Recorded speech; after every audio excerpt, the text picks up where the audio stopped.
Dans cette vidéo, nous allons étudier la représentation graphique de la fonction racine carrée. Alors on propose peut-être de remplir déjà un tableau de valeurs de cette fonction racine carrée. Si x est égal à 0, je calcule racine carrée de x, ça vaut 0. Si je remplace x par 1, et on arrondit des valeurs au dixième, puisqu'à part pour 4 et pour 9, on retombe sur des nombres entiers, on arrive à des valeurs approchées, 3,6 pour la racine carrée de 13 par exemple.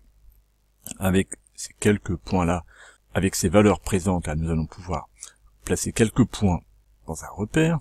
Voilà qui est fait ici. Comme l'image de 1 était égale à 1, l'image de 2, 1,4, etc.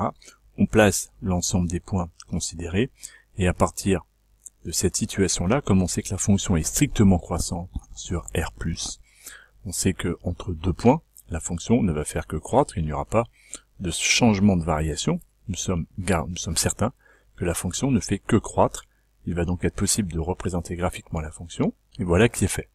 Nous avons donc maintenant représenté graphiquement la fonction racine carrée de x, donc une branche comme ça qui part de l'origine de mon repère, et qui n'occupe que le cadran positif dans ses abscisses et dans ses ordonnées. Je profite pour faire observer une petite propriété graphique, qui n'est pas inintéressante d'avoir en tête. Si on trace ici l'équation de droite y est égal à x, ou la première bisectrice du plan, donc la droite qui passe par l'origine du repère et par le point de coordonnées 1, 1, 2, 2, etc., 3, 3.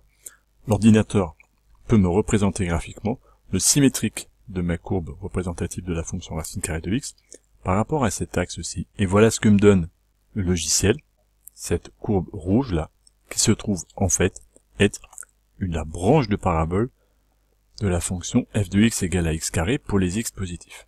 Je vois bien que l'image de 1 est 1, l'image de 2 est 4, l'image de 3 serait 9. Donc la branche de parabole de ma courbe y est égal à x carré pour les x positifs est en fait symétrique de la représentation graphique de la fonction f de x égale à racine carrée de x.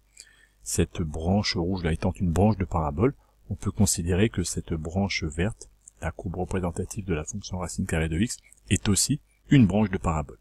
Cette remarque peut être rédigée comme ceci: dans un repère orthogonal, la courbe de la fonction racine carrée est symétrique par rapport à la bisectrice du plan de la branche de parabole d'équation y est égal à x carré pour les x positifs ou nuls.